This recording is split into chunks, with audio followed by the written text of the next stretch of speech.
Welcome to 2050 Investors, the podcast that deciphers economic and market megatrends to meet tomorrow's challenges. I'm Kokou Abouba. I head up economics, cross-asset, and quant research at Societe Generale. In each episode of 2050 Investors, I'll investigate a key megatrend that relates to the economy, the planet, markets, and you. Hello, Siri. Hello, Kokou. It's been a while. How have you been since our last episode together on artificial intelligence? I've been deep learning. It's true that I've been keeping my distance. I know it's only a matter of time before you take over everything, even podcasting.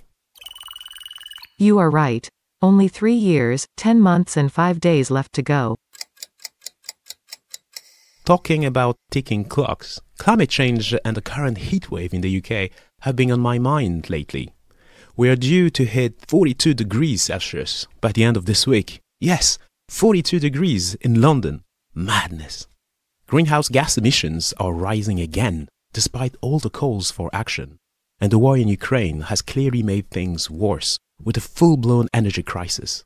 Is the proverbial frog in you getting warmer? Yes, listen. On the topic of global warming, I just ran a client webinar in which I interviewed Jean-Marc Jancovici, a renowned French energy and climate specialist. His views are quite stark, and he has a lot to say about new clean sources of energy, on their efficiency and sustainability. His discourse on hydrogen really struck a fiber in me and highlighted a lot of questions. I really think I need to investigate this further. Siri, can you help me?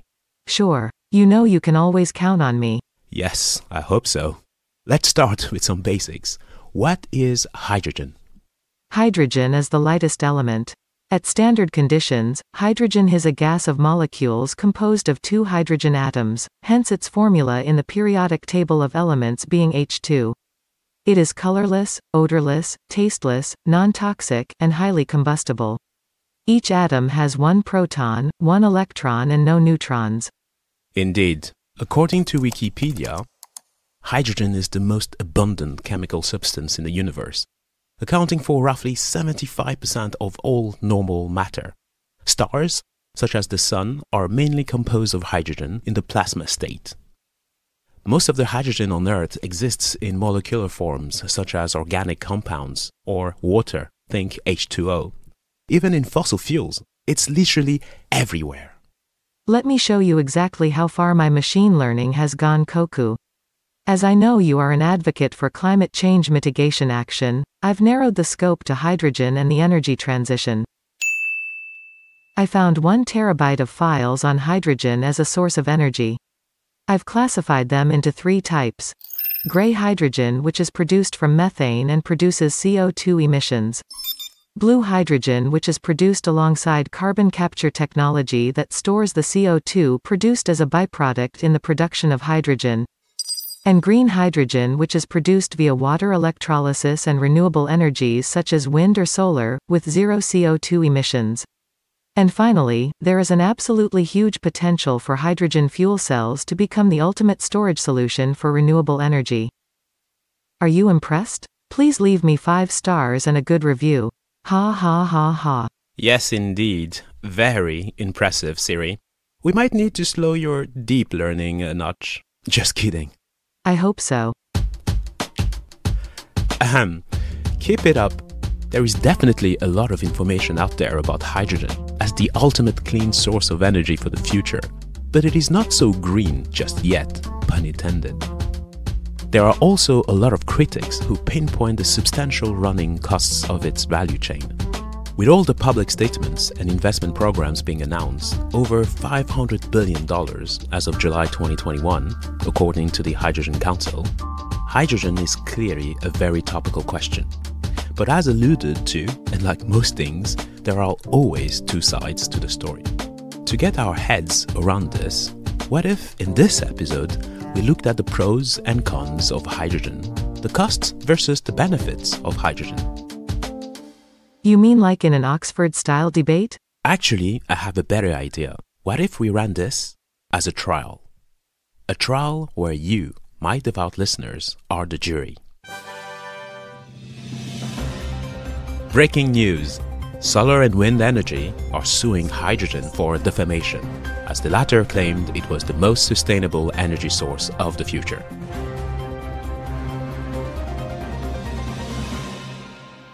Let's start our investigative trial by jury, or should I say, trial by podcast.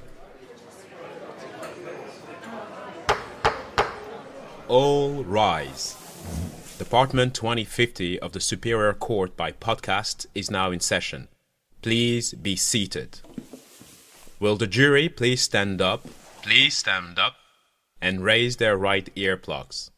Do each of you swear, on the sake of future generations, that you will fairly try the case before this court, and that you will return a true verdict according to the evidence and the instructions of the court? Please say, I do. I do. You may be seated in your sofas. Ladies and gentlemen, hello. I will be the judge for this trial by podcast. Calling the case of solar and wind versus hydrogen. Are both sides ready? Ready for the plaintiff, Your Honor. Ready for the defense, Your Honor. Hello. My name is Mr. Holmes. It is my pleasure to represent solar and wind energy and serve as the plaintiff attorney of this important case. Your Honor and ladies and gentlemen of the jury, this case is about the future of clean energy and who should claim the title of cleanest of them all. Members of the jury, we will call 3 witnesses to the stand. The first witness will be Elon Musk, or rather statements from Mr. Musk, that will testify to why the defendant's claims are not realistic. They will show that while the green version of our defendant could be a revolution, it is not economically efficient at scale today. And when it comes to grey and blue hydrogen, they heavily rely on fossil fuels, even when factoring in carbon capture process for blue hydrogen. We will admit as evidence numerous research reports on the economics of the defendant, Mr. Hydrogen, and how impractical it is.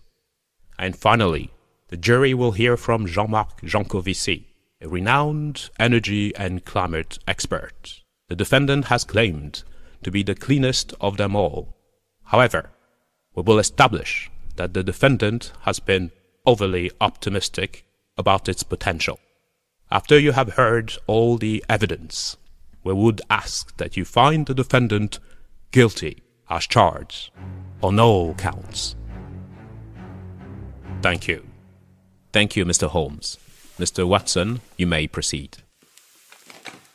Your Honor and ladies and gentlemen of the jury, my name is Mr. Watson, and I will represent the defendant, Mr. Hydrogen.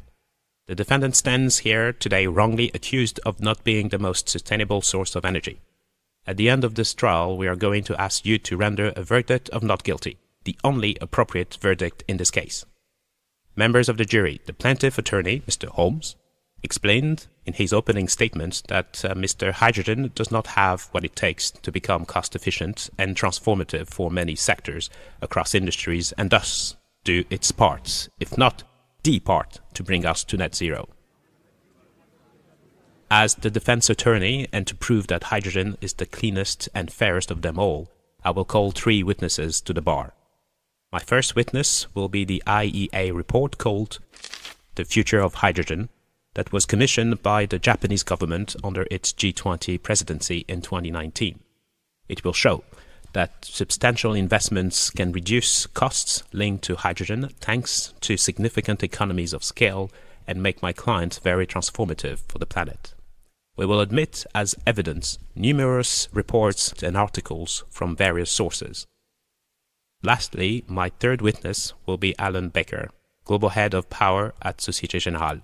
He will testify that investments by governments across the world are already making the use of hydrogen a reality, and that future innovations will likely lower costs and increase efficiency. At the conclusion of this trial, the defense will ask that you find that our client is not guilty. The prosecution will not meet their burden of proof. A verdict of guilty would be a travesty. Thank you both for these opening statements. The plaintiff may call its first witness. Thank you, Your Honor. I would like to admit the following exhibits as evidence. Exhibit 1. An article on carsalesbase.com entitled "Why Hydrogen is Not the Future" argues that hydrogen doesn't exist on our planet in a pure state, so it has to be extracted from compounds from which it doesn't really want to be separated. And tragically, separating them requires a lot of energy. Exhibit 2. An article on fluxpower.com shows that compressing hydrogen requires 13% of the total energy content of the hydrogen itself, and if it is liquefied, it loses about 40%. Hydrogen gas is highly flammable and can easily escape containment. Exhibit 3. An interesting piece on electrek.com talks about a new study published in the peer-reviewed journal Nature in February 2022. The study has confirmed what common sense has made clear for years. Hydrogen fuel cell vehicles aren't likely to catch up to battery electric vehicles, even for commercial trucks. It shows that the full energy cycle of fuel cell electric vehicles, or FCEVs, are 3 times less efficient than battery electric vehicles, or BEVs. Furthermore, the infrastructure seems to be the main problem. While both BEVs and FCEVs have infrastructure problems, BEVs have the great advantage of having to build on an already extensive electric grid infrastructure, with virtually every electric outlet in the world being a potential charging station. The only challenge is to build more conventional fast charging stations, which I'll grant the jury is not a small challenge, but it is still much easier than building an entire hydrogen production, transport, storage, and distribution industry. Your Honor, I now would like to admit Exhibit 4 into evidence. A statement by Elon Musk, who could not be present today. He's rather busy. Anyhow, during an interview at the Financial Times, Future of the Car Summit in May 2022, he described green hydrogen, which is produced through electrolysis, as, and I quote, "the most dumb thing I could possibly imagine for energy storage. The efficiency of electrolysis is poor, so you really are spending a lot of energy to split hydrogen and oxygen. Then you have to separate the hydrogen and oxygen and pressurize it. This also takes a lot of energy. And if you have to liquefy hydrogen, oh my God, the amount of energy required to make hydrogen and turn it into liquid form is staggering. It is the most dumb thing that I could possibly imagine for energy storage." Objection, Your Honor. Elon Musk is a known car electric enthusiast. Sustained. Finally, Your Honor, I would like to admit Exhibit 5 to the evidence. I will play for you a statement by renowned climate change expert Jean-Marc Jancovici. Hydrogen is not a primary energy. It is not an energy that you find in nature. When you have very small flows of hydrogen coming from the underground, but they are not on scale. I mean, they are 1 million times lower, or maybe something like that, to the present energy consumption. So hydrogen is a very common atom, but in nature, it is linked to other atoms, and you have to separate hydrogen from the atoms to which it is linked, namely oxygen in water or carbon in hydrocarbons, in order to get hydrogen. And the energy that you are going to use in this process is more than the energy that you are going to get back in the process of burning hydrogen or using it into a fuel cell. And if you want to use hydrogen to store renewable energies, the full chain going from electricity to electrolysis to hydrogen to compression, because you have to store hydrogen, then to a fuel cell, then back to electricity, the overall yield of that process is 25%. So it's a storage process in which you lose 3/4 of the initial electricity. And when you do the math, you realize that it will never be a game changer. And with that, Your Honor, and esteemed members of the jury, I rest my case. Thank you, Mr. Holmes. The defense may call its first witness. Thank you, Your Honor. In defense of this odious defamation against my clients, Mr. Hydrogen, by solar and wind energy, I would like to submit as evidence the following exhibits. Ladies and gentlemen of the jury, please take note. Exhibit 1. An article from plugpower.com entitled On a Path to Clean Energy Future with Hydrogen argues that hydrogen is an optimal energy solution in areas that are difficult to decarbonize. Hydrogen advantages include eliminating emissions to improve regional air quality while reducing greenhouse gas emissions. Hydrogen also reduces CO2, particulate, and nitrous oxide emissions as compared to internal combustion engines. Exhibit 2. I would like to admit in evidence the IEA report titled The Future of Hydrogen that was commissioned by the government of Japan in the context of its recent G20 presidency. And by IEA, I mean the International Energy Agency, the very agency that works with countries around the world to shape energy policies for a secure and sustainable future. In other words, the very energy experts we should all trust. Objection! Mr. Watson, the defendant attorney, is trying to sway the jury with his own conclusions. Sustained. Please, Mr. Watson, stick to the facts. Facts it is. The report finds that clean hydrogen is currently enjoying unprecedented political and business momentum, with the number of policies and projects around the world expanding rapidly. It concludes that now is the time to scale up technologies and bring down costs to allow hydrogen to become widely used. Hydrogen can help tackle various critical energy challenges. It offers ways to decarbonize a range of sectors, including long-haul transport, chemicals, and iron and steel, where it is proving difficult to meaningfully reduce emissions. It can also help improve air quality and strengthen energy security. In the report, the IEA details 7 key recommendations to scale up hydrogen. While all are relevant, I need only 2 to close this particular exhibit. Recommendation 2. Stimulate commercial demand for clean hydrogen. The details of which are: clean hydrogen technologies are available, but costs remain challenging.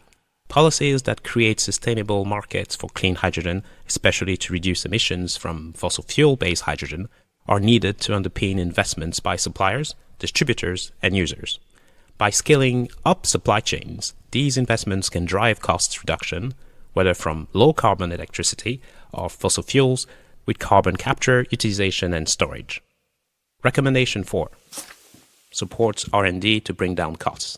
The details of which are: alongside cost reductions from economies of scale, R&D is crucial to lower costs and improve performance, including for fuel cells, hydrogen-based fuels, and electrolyzers, the technology that produces hydrogen from water. Government actions, including use of public funds, are critical in setting the research agenda, taking risks, and attracting private capital for innovation. Finally, Your Honor, for my last exhibit, I would like to call a subject matter expert to the bar, Mr. Allan Baker, Global Head of Power at Societe Generale. Hello, Allan. Can you tell us what your role currently entails at Societe Generale? So my role at Societe Generale is heading up the energy advisory and project finance business. That incorporates everything through power, oil and gas, and now into new energy transition technologies of carbon capture and storage, hydrogen, battery storage, and other new innovative sectors contributing to net zero. First question would be the following one. How is technology transforming our use of hydrogen? It's a very good question to start with. I mean, technology is a key factor in hydrogen at the moment. I mean, we're looking primarily at hydrogen production. So we're looking at both green and blue hydrogen production, blue being with carbon capture and storage. But I think the area where technology has still got some way to go is in the ability to transport hydrogen. So we're also looking for technical developments to enable hydrogen to be shipped, for example, across borders without converting to ammonia first, green ammonia, which is the only way really practically to ship it at the moment. Very clear. What sectors are looking into hydrogen as a solution for their sustainable energy needs?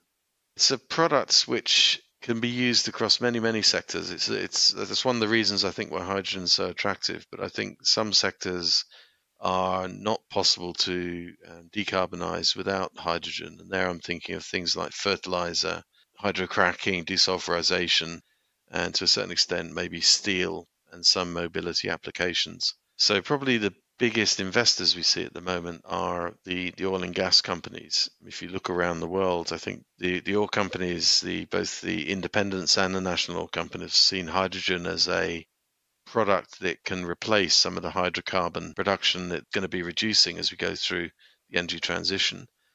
And I think they also see it as an industry which has scale. I think it's also attractive for them from a marketing perspective. Clearly their end use, if you like, of their products is where the energy transition is really focusing. So they see hydrogen as a replacement for the product slate that they're already producing. So one typical pushback we get is the costs of hydrogen and the return on investment when it comes to energy output. Do you think that hydrogen, or green hydrogen in particular, will eventually overcome its cost constraints?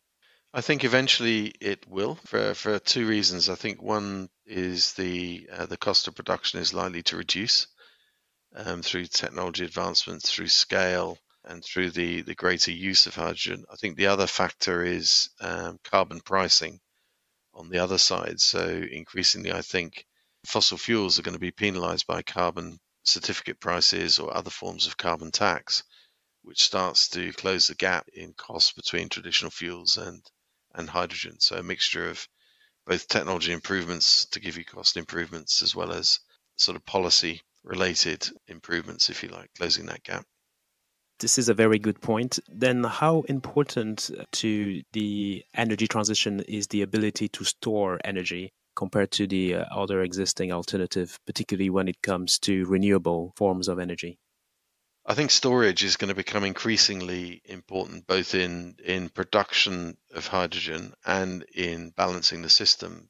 Increasingly as we see renewables penetrating the energy mix, the need for battery storage and other forms of grid support is increasing. But I think when you add hydrogen to that mix, both in terms of producing hydrogen at scale, if you're producing green hydrogen, you need to store both hydrogen and electricity to overcome the intermittency of the renewables to start with, but also to smooth the hydrogen production process. So it's key there, but I think it's going to be increasingly key in managing the system. So strategic hydrogen storage, for example, is a way to store energy in the medium to long term versus batteries, which are more immediate storage, more in the short term storage. So I think the two play together will be increasingly important in the new energy system or the new energy networks once we get to net zero. In terms of timing, the goals of the Paris Agreement is to reduce greenhouse gas emissions by 50% between now and 2030. Do you think the amount of investment required to make green hydrogen or hydrogen technology cost efficient and energy efficient across the supply chain is going to be met or developed in that time frame? I mean, my sort of experience recently is that there's no shortage of capital looking at energy transition and hydrogen in particular. To a certain extent, there's a lot of hype, I think, around hydrogen, but there's a lot of focus from financial institutions on supporting the development of hydrogen. I think one of the challenges is the development of the market to actually create a sustainable hydrogen economy. So there needs to be further development of the market to create the volume to ship into. And the policies as well to actually kickstart the production process. So again, part policy, part incentive, I think, to transfer to hydrogen is needed to really stimulate the market. And then I'm convinced that there's enough capital available to support the very rapid growth and deployment of the industry.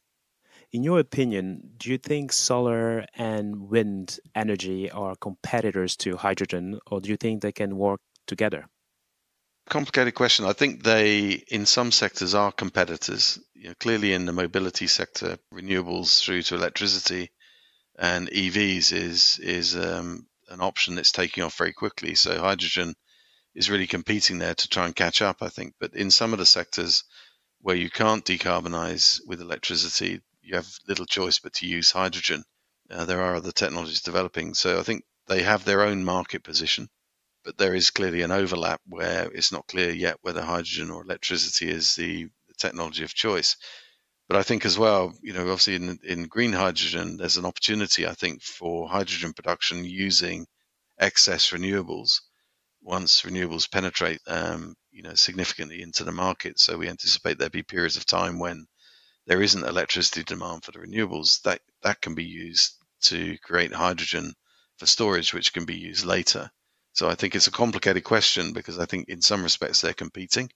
In other respects, I think they're very complementary in terms of meeting net zero goals. And in your opinion, is green hydrogen ultimately when the cost issues are resolved? Is it the purest form of renewable energy? Yeah, that's another good question.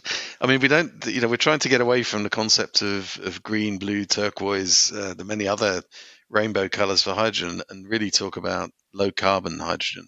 And certainly the development, the standards, the hydrogen standards that are going on in the UK and Europe at the moment probably will help with that. But I think inevitably the less or the lower carbon footprint of hydrogen you can get is obviously beneficial. And, green, I think, is the goal to get to fully green hydrogen. But, having blue hydrogen or hydrogen with carbon capture is necessary to get there in terms of cost.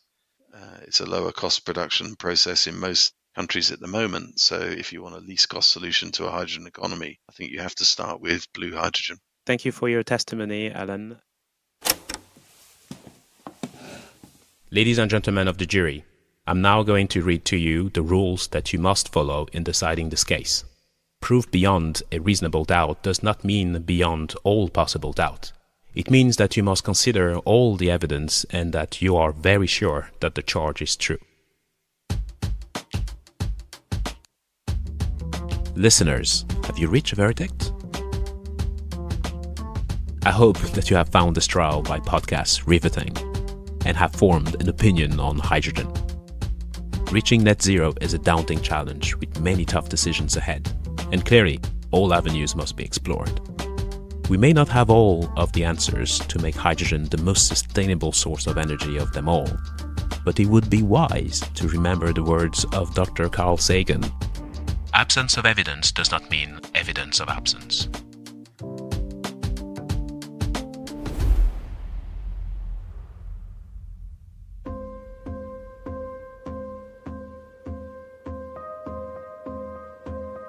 Thank you for listening to this episode of 2050 Investors, and thank you to Allan Baker for his insights.